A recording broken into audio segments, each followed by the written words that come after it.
Ada yang bilang seumur hidup saya baru sholat selama ini. Belum pernah saya seumur hidup sholat 5 juz. Baru kali ini. Alhamdulillah, punya pengalaman, bisa cerita. Mudah-mudahan ditulis oleh Allah. Pengalaman yang indah kan? Ya di hari kiamat. Kalau para sahabat itu udah biasa, sholat 5 juz. Yang pertama saya ucapkan syahrukum mubarak. Mudah-mudahan bulan Ramadan eh, menjadi tahun ini menjadi bulan Ramadan yang penuh berkah bagi kita semuanya. Dan mudah-mudahan kita diberi kesempatan oleh Allah untuk bisa menyelesaikan amal ibadah puasa dan ibadah lain di bulan Ramadan tahun ini dan keluar lagi dari bulan Ramadan dalam keadaan yang lebih baik lagi insyaallah. Dan saya juga berharap dan berdoa kepada Allah agar kita semua diberi kesempatan untuk bertemu dengan Ramadan-Ramadan di tahun-tahun berikutnya. Dan marilah kita berupaya semaksimal mungkin agar menjadikan Ramadan ini adalah Ramadan terbaik yang pernah berlalu pada hidup kita. Menjadi Ramadan yang paling berarti dan paling indah dalam hidup kita. Marilah kita semangat untuk melakukan amal ibadah, terutama sholat malam dan tilawatul Quran dan sedekah. Ini adalah ibadah-ibadah yang sangat dianjurkan di musim amal seperti bulan Ramadan. Para ulama menyebutkan setiap musim-musim amal ini ada amal-amal yang hendaknya diperhatikan. Di antaranya adalah tilawatul Quran. Karena tilawatul Quran ini mudah dan pahalanya besar.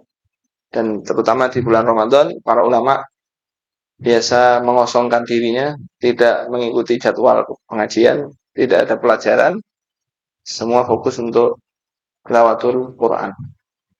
Akan dilihatkan Imam Abu Hanifah itu khatam di pagi hari dan khatam di siang hari dan khatam di malam hari. 2 kali khatam setiap hari. Begitu juga Imam Syafi'i rahimahullah diriwayatkan khatam di pagi hari, di siang hari maksudnya, dan juga khatam lagi di malam hari. Jadi membaca Qurannya sehari 2 kali khatam. Ya. Sehari khatam 2 kali. Ya, bukan sehari khatam sekali, sehari khatam 2 kali. Ya. Saya sudah pernah sampaikan ya di Makassar ada mahasiswa Indonesia yang dia itu terinspirasi dengan cerita ini dan dicoba dan ternyata beliau bisa dan ketagihan ini sampai akhir Ramadan itu 60 kali khatam orang Indonesia. Nah, dan memang mungkin bukan mustahil, bukan kisah-kisah yang dilebih-lebihkan. Nah, ini juga sholat malam taraweh terutama hendaknya kita mencari taraweh yang paling panjang yang kita mampu. Ya. Masjid yang tarawehnya paling panjang mana itu yang kita datang. 1 juz, ada yang lebih panjang nggak? 2 juz, golek. Itu pengalaman-pengalaman spiritual penting. Kita di tahun lalu di malam 25 di masjid kita adakan taraweh sampai sahur. Itu 5 juzan. Saya itu mengira yang datang paling 10 orang, 20 orang. Ternyata kita sediakan nasi 150 box itu untuk sahur kurang. Hampir 200 yang datang. Dan ibu-ibunya ya sepuh-sepuh juga ikut berdiri sampai sahur. Ya, dan bukan orang-orang awam. Orang awam. Ya, kita 2 rakaat, 2 rakaat berhenti, 2 rakaat, 2 rakaat berhenti, 2 rakaat, 2 rakaat berhenti terus. Sampai menjelang sahur setengah 4 baru kita selesaikan. Jadi kurang seperempat jam, kurang seperempat juz dapat 5 juz lebih sedikit, menghabiskan surat, tapi sahur sudah sudah nggak khusyuk ini sholatnya ya, ada kata sahur setelah adzan subuh. Al-muhim pengalaman begitu penting untuk kita lalui dalam hidup kita supaya nggak sekedar wacana. Sholat 1 juz, opo rasanya? Belum pernah kan? Belum, nggak ada apa-apanya, biasa aja. Di masjid saya yang jam setengah 11 itu 1 juz yang ikut banyak, tua-tua juga ikut. Karena memang udah terbiasa ya 1 juz. Yang 5 juz ini yang menantang, belum ada yang mengawali. Baru beberapa masjid saja, baru beberapa masjid 5 juz, 6 juz itu. Adapun di pesantren Al-Fatah Semboro itu ada kloter-kloteran. Ada kloter yang tarawih biasa, ada kloter yang 1 juz, ada rombongan yang sholat sendiri 5 juzan, ada yang 10 juzan, ada yang 15 juz, ada yang rombongan khataman. Jadi mulai habis isya ya baca Quran, sholat sampai sahur khatam 30 juz. Nah, sekali-sekali kita memang butuh ikut itu. Sekali-sekali kita memang butuh itu. Ya. Nanti Anda akan merasakan nikmatnya dan akan ketagihan. Ya. Ya. Asalkan ada makmumnya. Penting itu untuk pengalaman pribadi kita. Terutama di bulan Ramadan itu lebih mudah. Kenapa? Nah, setan-setan dibelenggu, pintu jannah dibuka, pintu neraka ditutup. Untuk di bulan biasa itu sulit sekali. Untuk yang mulai 1 juz rutin tiap hari. Ya, ini di bulan Ramadan dimudahkan. Berapa banyak jamaah yang bisa khatam ya, dengan mengikuti yang mulai 1 juz. Itu kan seperti dia yang membaca, betul kan? Ya, khatam 1 juz, 1 juz, 1 juz sampai akhir Ramadan. Maka usahakan di bulan Ramadan kali ini kita punya program-program seperti itu. Jadi enggak seperti mengalir biasa. Kalau mengalir biasa itu bahaya. Tahu nggak kita kenapa bahaya? Mengalir itu kemana? Terus ke bawah. Kalau Ibnul Jauzi rahimahullah menyebutkan air itu mengalir ke bawah. Begitu juga dengan jiwa kita yang jiwa kita yang dibiarkan mengalir itu akan kemana? Kita akan kaget tahu-tahu jiwa kita itu sudah merendah. Kualitas kita itu sudah nggak dirusak, didiamkan, nggak dirusak, didiamkan. Itu turun, apalagi kalau dirusak. Makanya terus disediakanlah oleh Allah Subhanahu wa taala musim-musim amal soleh. Dimudahkan oleh Allah Subhanahu wa taala. Bahkan 10 hari pertama bulan Dzulhijjah itu lebih afdol dari 10 hari pertama dan kedua bulan Ramadan. Itu tidak semudah bulan Ramadan. 10 hari pertama bulan Dzulhijjah, mana ada orang berlomba-lomba puasa, berlomba-lomba sedekah seperti ketika bulan Ramadan. Maka bulan Ramadan jadi dimudahkan oleh Allah yang betul-betul. Kayak nanti maghrib insya Allah kalau lihat hilal nanti kita sudah mulai sholat tarawih. Itu sudah mulai nyari-nyari. Saya mau tarawih di mana? Saya mau tarawih di mana? Ya, kalau misalnya ada kerja di sini ya kita mulai pagi. Tarawih yang malam di mana? Pokoknya kita usahakan untuk ikut sholat tarawih dan minimal 1 juz kalau bisa. Sehingga dalam 1 bulan ini kita khatam dalam qiyamnya itu 1 kali khatam. Kalau mau lebih baik, lebih banyak, lebih baik. Cuman memang berat. Ya, memang berat. Para sahabat ketika tarawih itu sampai subuh, sampai sahur. Sahur. Akan membaca itu kalau Al-Baqarah dihabiskan 4 rakaat itu imamnya lagi baik ini. Dihabiskannya cuma di 4 rakaat. Biasanya 2 rakaat habis Al-Baqarah. Bayangkan ini 2 rakaat habis Al-Baqarah. Itu sholat sampai subuh. Mereka tarawih sampai subuh. Mereka bawa tongkat kalau memang berdiri sudah capek, mereka pakai tongkat untuk bersandar, bertumbuh.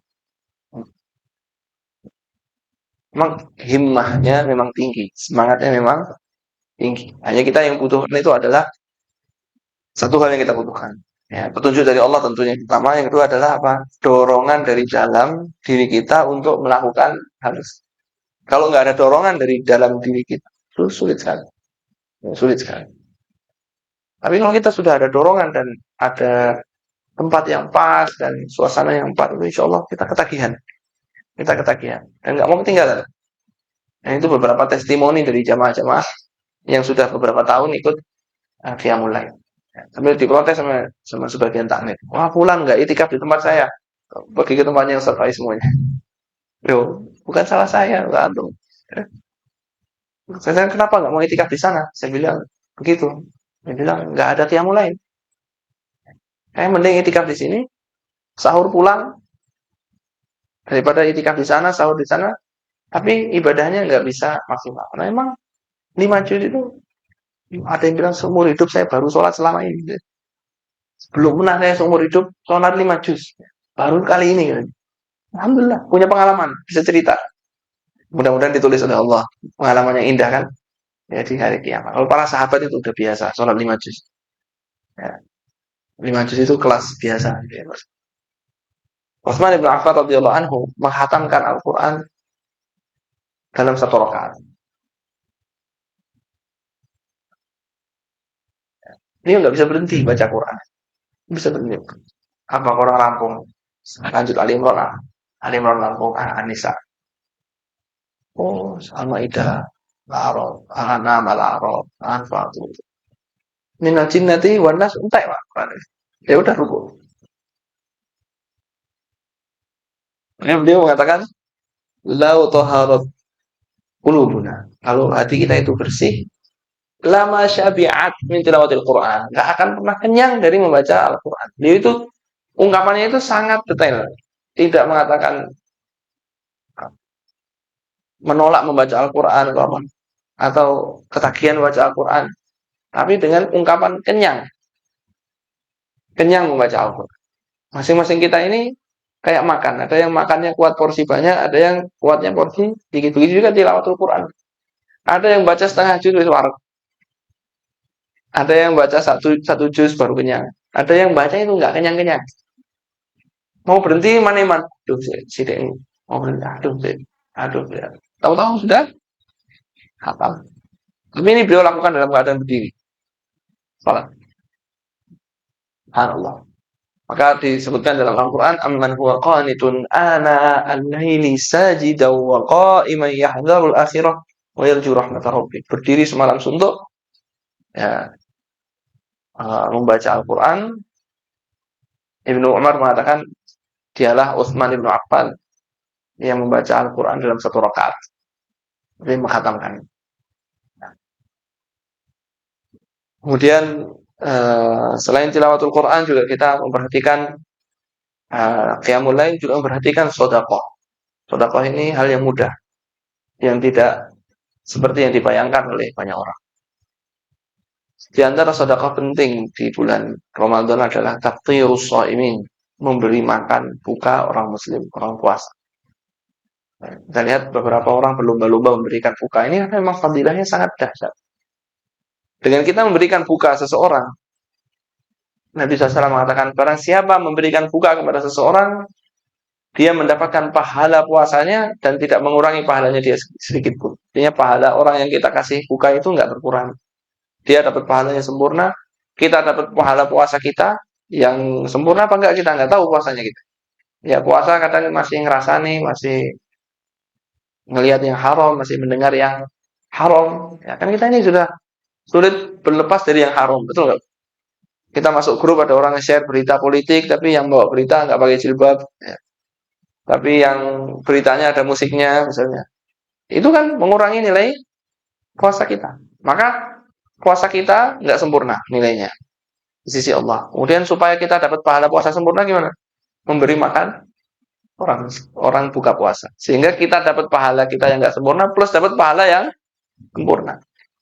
Jadi walaupun memberi makan sebiji kurma, ya mudah itu kita bungkusin kurma sedikit-sedikit, kan kurma kan murah ya. Jadi yang 1 dus isi 10 kilo itu dibungkusin satu biji atau tiga biji, ya. Datang aja ke perempatan itu kan banyak sekali waktu adzan maghrib orang yang belum sampai rumahnya, belum penting buka. Itu banyak orang itu makan dapat pahalanya semuanya gitu. Atau ke masjid-masjid beli nasi bungkus atau beli kurma. Makanya orang sekarang banyak beli kurma diberikan ke masjid. Pintar itu. Orang makan buka puasa dapat pahala. Dapat pahala. Makanya masjid saya sudah di booking. Kurmanya saya yang booking. Antum mau kurmanya apa? Kurma sukari. Ya, siap. Saya kirim. Butuh berapa dus? Sehari 3 dus. Ya, saya kirim. Orang kadang apa? Udah 2 bulannya lalu. Pokoknya kurma aku. Oh, pintar sampai nggak mau diganggu. Ya, nggak mau diganggu oleh orang yang jadi 3 ibadah utama ini kita perhatikan. Selain juga saum ya, perhatikan saum. Memang kita bekerja beda dengan orang-orang yang di Arab itu rata-rata libur. Ya, jadi mereka itu pagi tidur, siang tidur, malam melek sampai malam. Kalau kita nggak bisa begitu.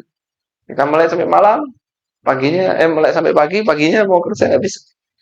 Maka kita pandai-pandai apa mengatur waktu. Karena memang banyak di orang Arab itu melalaikan waktu siangnya. Jadi Ramadan adalah malam. Jadi sholat di malam, pagi apa? Tidur. Ini juga keliru. Kita di sini menjaga keseimbangan antara malam dan siang.